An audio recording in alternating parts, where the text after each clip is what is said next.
और प्रधानमंत्री नरेंद्र मोदी मन की बात कर रहे हैं, सीधा लेकर चलते हैं आपको।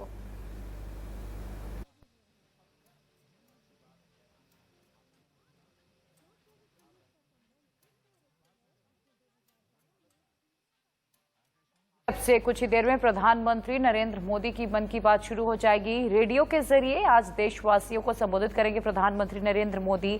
और आपको बता दें, मन की बात का ये 78वां एपिसोड होगा और आज माना जा रहा है कि टीकाकरण पर बातचीत कर सकते प्रधानमंत्री नरेंद्र मोदी भी। मेरे प्यारे देशवासियों, नमस्कार। अक्सर मन की बात में आपके प्रश्नों की बौछार रहती है। इस बार मैंने सोचा कि कुछ अलग किया जाए।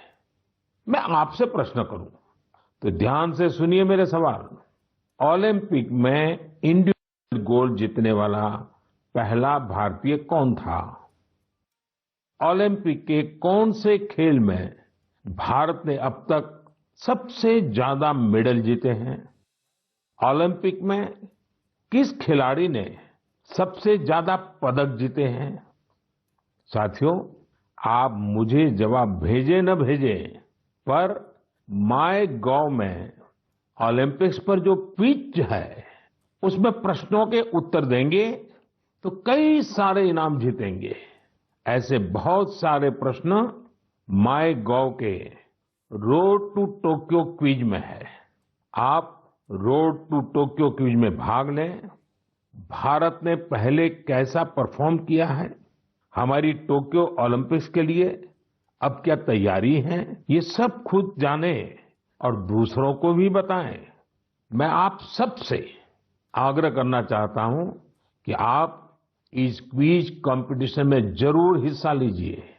साथियों, जब बात टोक्यो ओलंपिक्स की हो रही हो तो भला मिल्खा सिंह जी जैसे लीजेंडरी एथलीट को कौन भूल सकता है।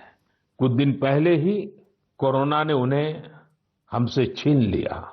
जब वे अस्पताल में थे तो मुझे उनसे बात करने का अवसर मिला था। बात करते हुए मैंने उनसे आग्रह किया था।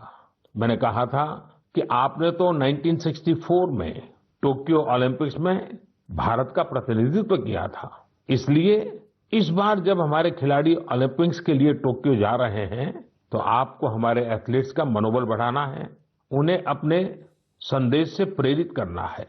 वो खेल को लेकर इतना समर्पित और भावुक थे कि बीमारी में भी उन्होंने तुरंत ही इसके लिए हामी भर दी।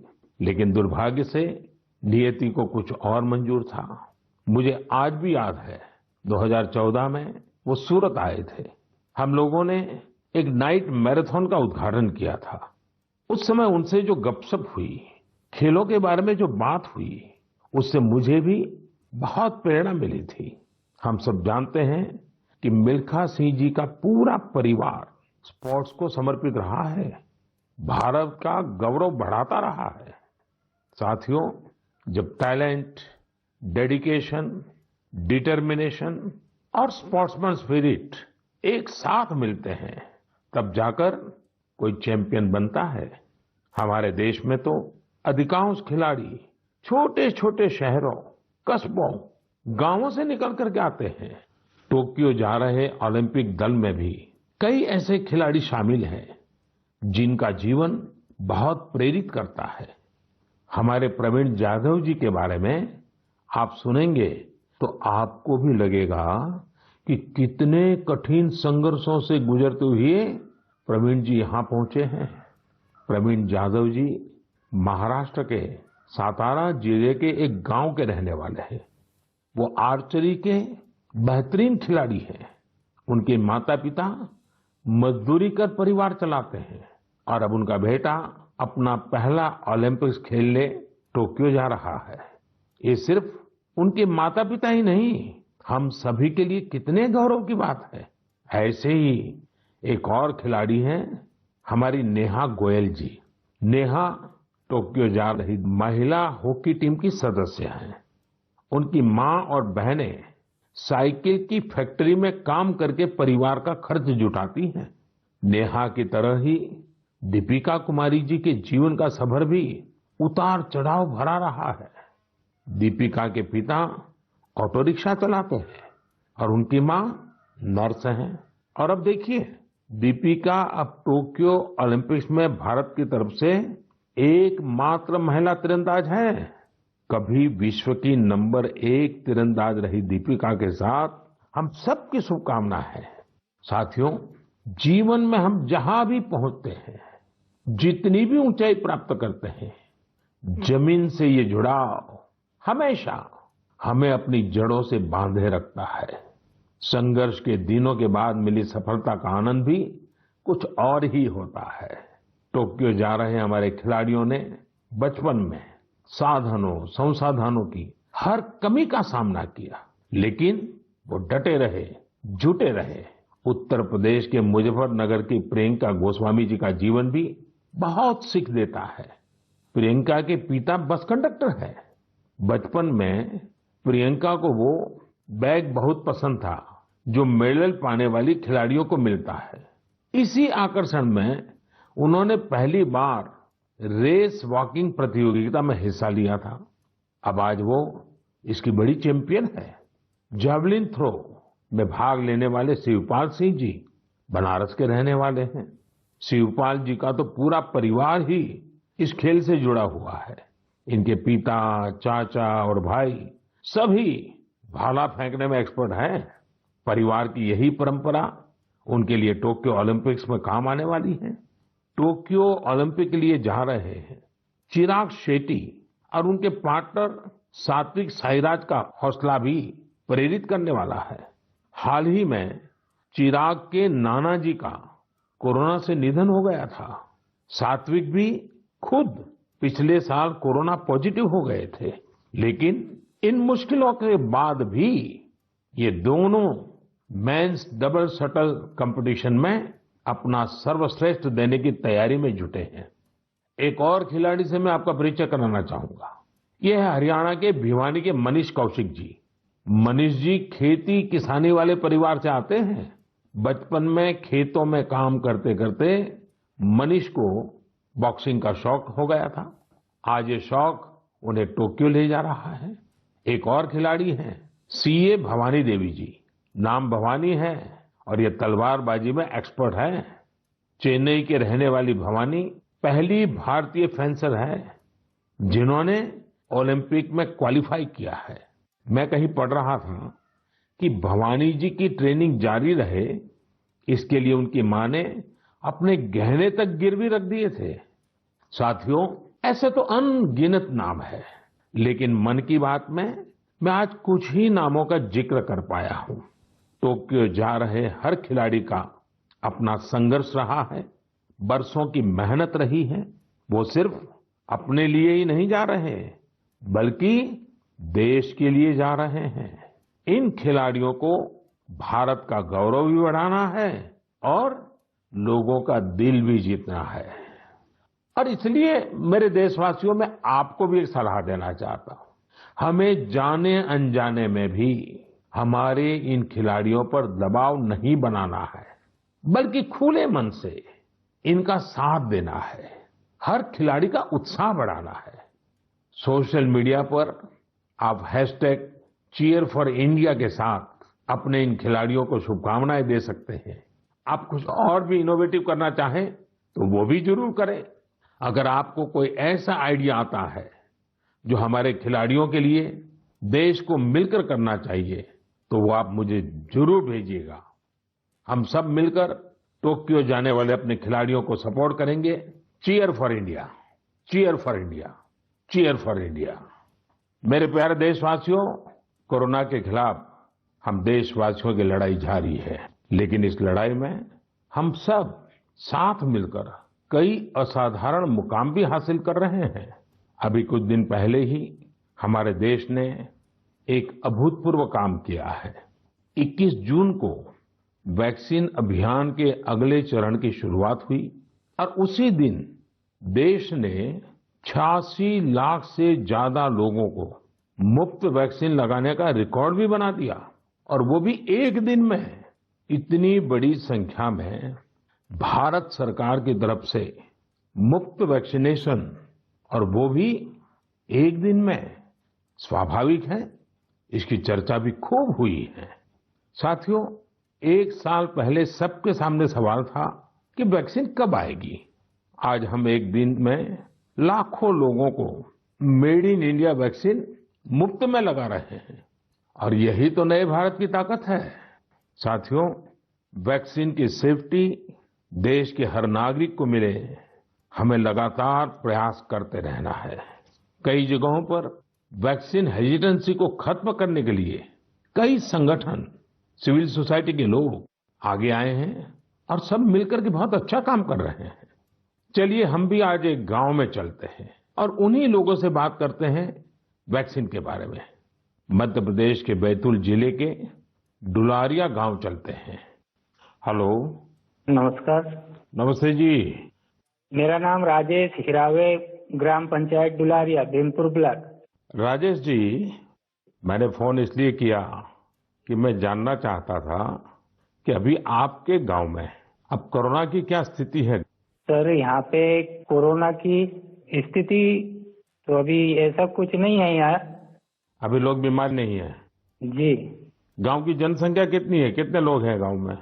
गांव में 462 पुरुष है और 332 महिलाएं। अच्छा राजेश जी, आपने वैक्सीन ले ली क्या? नहीं सर, अभी नहीं लिया। अरे क्यों नहीं लिया? सर जी, यहाँ पे कुछ लोगों ने कुछ व्हाट्सएप पे ऐसा भ्रम डाल दिया गया कि उससे लोग भ्रमित हो गए सर जी। तो क्या आपके मन में भी डर है? जी, सब पूरे गांव में ऐसा भ्रम फैला दिया था सर। अरे रे रे, ये क्या बात की आपने। देखिए राजेश जी, मेरा आपको भी और मेरे सभी गांव के भाई बहनों को यही कहना है कि डर है तो निकाल दीजिए। जी, हमारे पूरे देश में 31 करोड़ से भी ज्यादा लोगों ने वैक्सीन का टीका लगवा लिया है। जी, आपको पता है ना, मैंने खुद ने भी दोनों डोज लगवा लिए हैं। जी सर। अरे मेरी माँ तो करीब करीब 100 साल की है, उन्होंने भी दोनों डोज लगवा लिए हैं। कभी कभी किसी को इससे बुखार वगैरह आता है, पर वो बहुत मामूली होता है, कुछ घंटों के लिए ही होता है।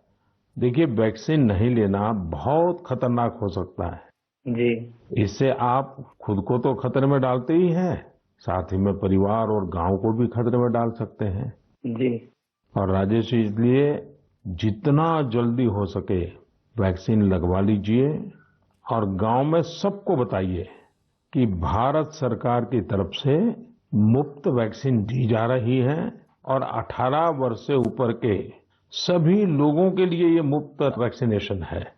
जी, जी, तो ये आप भी गांव में लोगों को बताइए और गांव में ये डर का तो माहौल का कोई कारण ही नहीं है। कारण यही सर, कुछ लोगों ने ऐसी गलत अफवाह फैला दी जिससे लोग बहुत ही भयभीत हो गए। उसका उदाहरण देते, जैसा उस वैक्सीन को लगाने से बुखार आना, बुखार से और बीमारी फैल जाना, मतलब आदमी की मौत हो जाना, यहाँ तक के वो अफवाह फैला। हो।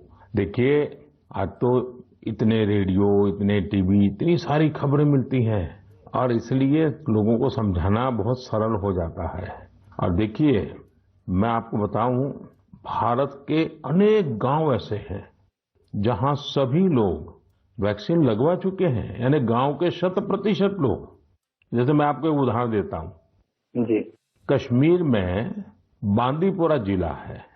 इस बांदीपुरा जिले में एक व्यवन गांव के लोगों ने मिलकर 100% वैक्सीन का लक्ष्य बनाया और उसे पूरा भी कर दिया। आज कश्मीर के इस गांव के 18 साल से ऊपर के सभी लोग टीका लगवा चुके हैं। नागालैंड के भी 3 गांवों के बारे में मुझे पता चला कि वहां भी सभी लोगों ने 100% टीका लगवा लिया है। जी, जी, राजेश जी, आपको भी अपने गांव, अपने आसपास के गांव में ये बात पहुंचानी चाहिए। और आप भी जैसे कहते हैं, ये भ्रम है, बस ये भ्रम ही है। जी, जी, तो भ्रम का जवाब यही है कि आपको खुद को टीका लगा करके समझाना पड़ेगा सबको। करेंगे ना आप? जी सर।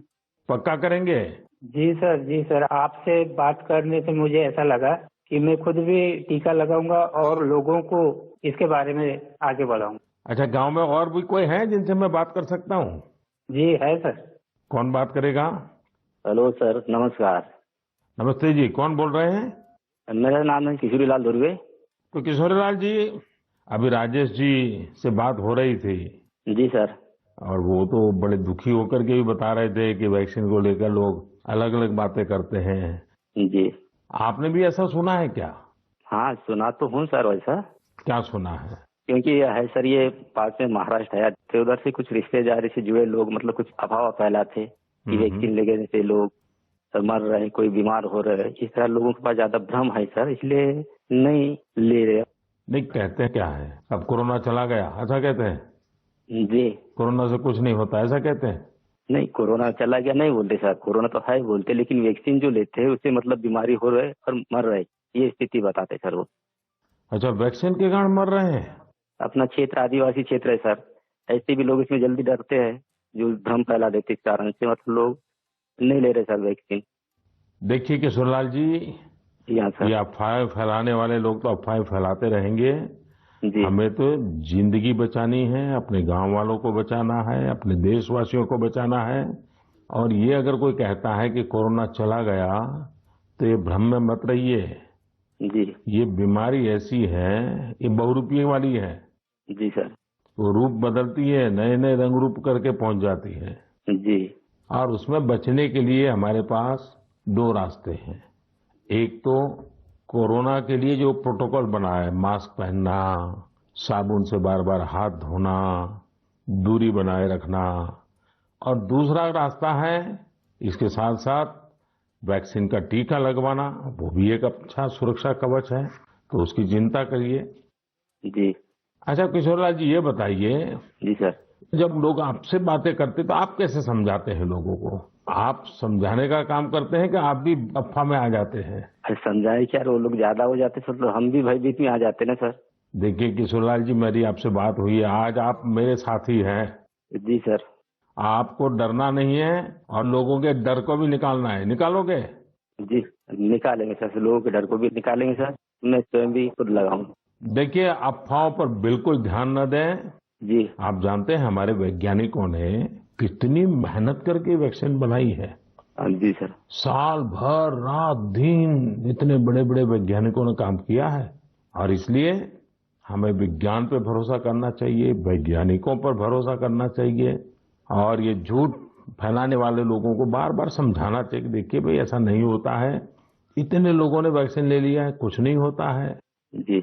और अफवाहों से बहुत बच करके रहना चाहिए, गांव को भी बचाना चाहिए। जी। और राजेश जी, किशोरलाल जी, आप जैसे साथियों को तो मैं कहूंगा कि आप अपने ही गांव में नहीं और गांवों में भी इन अफवाहों को रोकने का काम कीजिए और लोगों को बताइए मेरे से बात हुई है। जी सर। बता दीजिए, मेरा नाम बता दीजिए। बताएंगे सर, और समझाएंगे लोगों को, और स्वयं भी लेंगे। देखिए, आपके पूरे गांव को मेरी तरफ से शुभकामनाएं दीजिए। जी सर। और सभी से कहिए कि जब भी अपना नंबर आए, जी। वैक्सीन जरूर लगवाएं। ठीक है सर। मैं चाहूंगा कि गांव की महिलाओं को, हमारी माताओं बहनों को जी सर। इस काम में ज्यादा से ज्यादा जोड़िए और सक्रियता के साथ उनको साथ रखिए। जी। कभी कभी माताएं बहनें बात कहती है ना, लोग जल्दी मान जाते हैं। जी।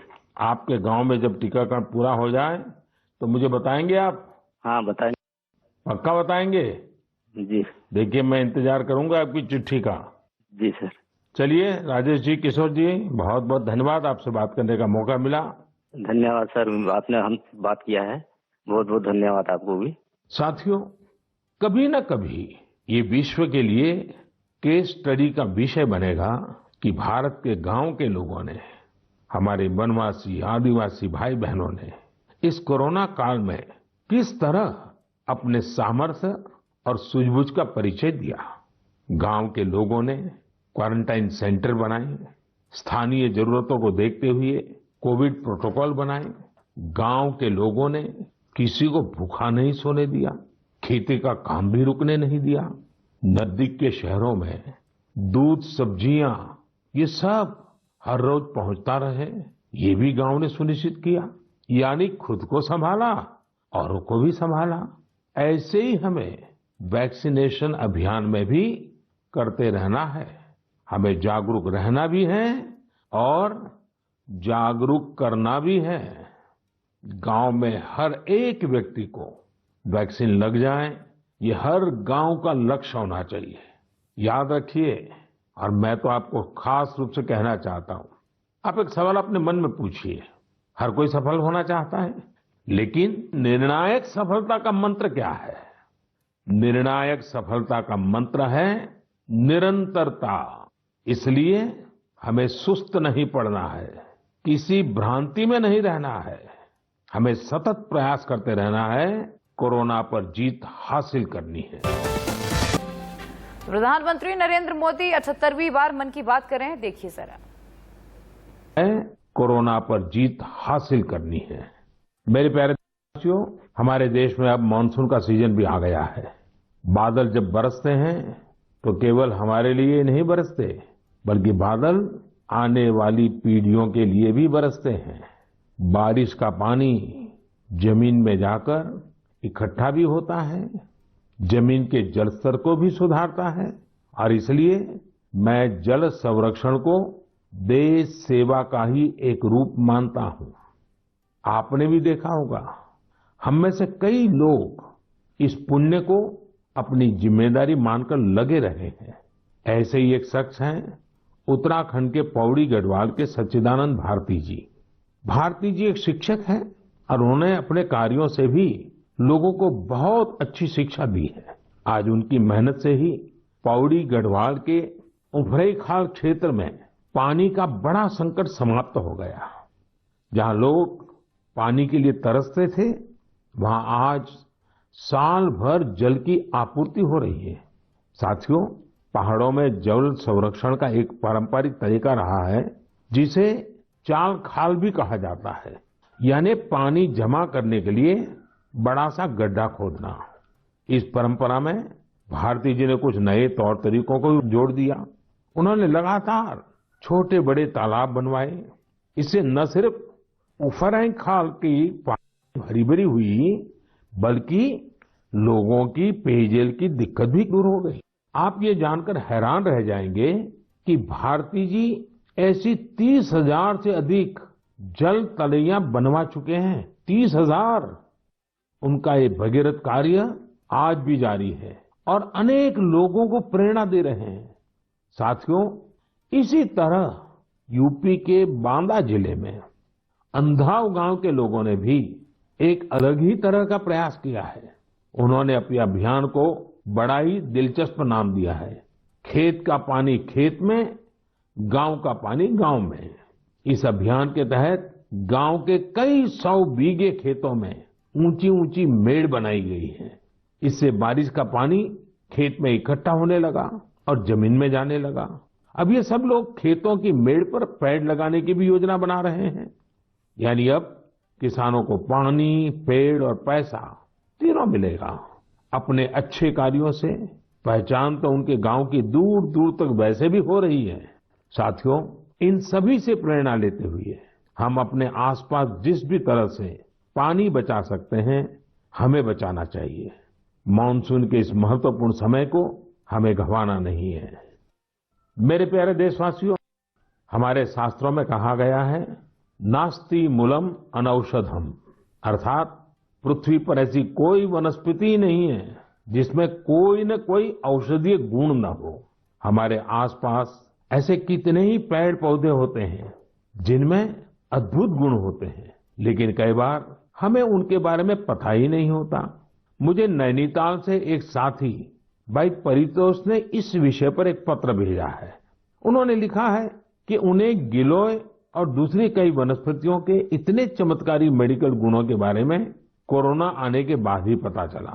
परितोष ने मुझे आग्रह भी किया है कि मैं मन की बात के सभी श्रोताओं से कहूं कि आप अपने आसपास की वनस्पतियों के बारे में जानिए और दूसरों को भी बताइए। वास्तव में ये तो हमारी सदियों पुरानी विरासत है, जिसे हमें ही संजोना है। इसी दिशा में मध्य प्रदेश के सतना के एक साथी हैं, श्रीमान रामलोटन कुशवाहा जी। उन्होंने बहुत ही सराहनीय काम किया है। रामलोटन जी ने अपने खेत में एक देशी म्यूजियम बनाया है। इस म्यूजियम में उन्होंने सैकड़ों औषधीय पौधों और बीजों का संग्रह किया है। इन्हें वो दूर सुदूर क्षेत्रों से यहाँ लेकर आए हैं। इसके अलावा वो हर साल कई तरह की भारतीय सब्जियां भी उगाते हैं। रामलोटन जी की इस बगिया, इस देशी म्यूजियम को लोग देखने भी आते हैं और उससे बहुत कुछ सीखते भी हैं। वाकई एक बहुत अच्छा प्रयोग है जिसे देश के अलग अलग क्षेत्रों में दोहराया जा सकता है। मैं चाहूंगा आप में से जो लोग इस तरह का प्रयास कर सकते हैं वो जरूर करें। इससे आपकी आय के नए साधन भी खुल सकते हैं। एक लाभ ये भी होगा कि स्थानीय वनस्पतियों के माध्यम से आपके क्षेत्र की पहचान भी बढ़ेगी। मेरे प्यारे देशवासियों, अब से कुछ दिनों बाद 1 जुलाई को हम नेशनल डॉक्टर्स डे मनाएंगे। ये दिन देश के महान चिकित्सक और स्टेट्समैन डॉक्टर बीसी राय की जन्म जयंती को समर्पित है। कोरोना काल में डॉक्टर्स के योगदान के हम सब आभारी हैं। हमारे डॉक्टर्स ने अपनी जान की परवाह न करते हुए हमारी सेवा की है। इसलिए इस बार नेशनल डॉक्टर्स डे और भी खास हो जाता है। साथियों, मेडिसिन की दुनिया के सबसे सम्मानित लोगों में से एक हिपोक्रेट्स ने कहा था, wherever the art of medicine is loved, there is also a love of humanity. यानी जहां आर्ट ऑफ मेडिसिन के लिए प्रेम होता है, वहां मानवता के लिए भी प्रेम होता है। डॉक्टर्स इसी प्रेम की शक्ति से ही हमारी सेवा कर पाते हैं। इसलिए हमारा ये दायित्व है कि हम उतने ही प्रेम से उनका धन्यवाद करें, उनका हौसला बढ़ाएं। वैसे हम देश में कई लोग ऐसे भी हैं जो डॉक्टर्स की मदद के लिए आगे बढ़कर काम करते हैं। श्रीनगर से एक ऐसे ही प्रयास के बारे में मुझे पता चला। यहाँ डल झील में एक बोट एम्बुलेंस सर्विस की शुरुआत की गई। इस सेवा को श्रीनगर के तारिक अहमद पटलू जी ने शुरू किया, जो एक हाउस बोट ओनर है। उन्होंने खुद भी कोविड-19 से जंग लड़ी है और इसी से उन्हें एम्बुलेंस सर्विस शुरू करने के लिए प्रेरित किया। उनकी इस एम्बुलेंस से लोगों को जागरूक करने का अभियान भी चल रहा है। वो लगातार एम्बुलेंस से अनाउंसमेंट भी कर रहे हैं। कोशिश यही है कि लोग मास्क पहनने से लेकर दूसरी हर जरूरी सावधानी बरतें। साथियों, डॉक्टर्स डे के साथ ही 1 जुलाई को चार्टर्ड अकाउंटेंट्स डे भी मनाया जाता है। मैंने कुछ वर्ष पहले देश के चार्टर्ड अकाउंटेंट्स से ग्लोबल लेवल की भारतीय ऑडिट फर्म्स का उपहार मांगा था। आज मैं उन्हें इसकी याद दिलाना चाहता हूँ। अर्थव्यवस्था में पारदर्शिता लाने के लिए चार्टर्ड अकाउंटेंट्स बहुत अच्छी और सकारात्मक भूमिका निभा सकते हैं। मैं सभी चार्टर्ड अकाउंटेंट्स, उनके परिवार के सदस्यों को अपनी शुभकामनाएं देता हूं। मेरे प्यारे देशवासियों, कोरोना के खिलाफ भारत की लड़ाई की एक बड़ी विशेषता है। इस लड़ाई में देश के हर व्यक्ति ने अपनी भूमिका निभाई है। मैंने मन की बात में अक्सर इसका जिक्र किया है, लेकिन कुछ लोगों को शिकायत भी रहती है कि उनके बारे में उतनी बात नहीं हो पाती है। अनेक लोग, चाहे बैंक स्टाफ हो, टीचर्स हो, छोटे व्यापारी या दुकानदार हो, दुकानों में काम करने वाले लोग हो, रेहड़ी पटरी वाले भाई बहन हो, सिक्योरिटी वॉचमैन या फिर पोस्टमैन और पोस्ट ऑफिस के कर्मचारी, दरअसल यह लिस्ट बहुत ही लंबी है और हर किसी ने अपनी भूमिका निभाई है। शासन प्रशासन में भी कितने ही लोग अलग अलग स्तर पर जुटे रहे हैं। साथियों, आपने संभवतः भारत सरकार में सचिव रहे गुरुप्रसाद महापात्र जी का नाम सुना होगा। मैं आज मन की बात में उनका जिक्र भी करना चाहता हूँ। गुरुप्रसाद जी को कोरोना हो गया था। वो अस्पताल में भर्ती थे और अपना कर्तव्य भी निभा रहे थे। देश में ऑक्सीजन का उत्पादन बढ़े, दूर सुदूर इलाकों तक ऑक्सीजन पहुंचे, इसके लिए उन्होंने दिन रात काम किया। एक तरफ कोर्ट कचहरी का चक्कर, मीडिया का प्रेशर, एक साथ कई मोर्चों पर वो लड़ते रहे। बीमारी के दौरान उन्होंने काम करना बंद नहीं किया। मना करने के बाद भी वो जीत करके ऑक्सीजन पर होने वाली वीडियो कॉन्फ्रेंस में भी शामिल हो जाते थे। देशवासियों की इतनी चिंता थी उन्हें, वो अस्पताल के बेड पर खुद की परवाह किए बिना देश के लोगों तक ऑक्सीजन पहुंचाने के लिए इंतजाम में जुटे रहे।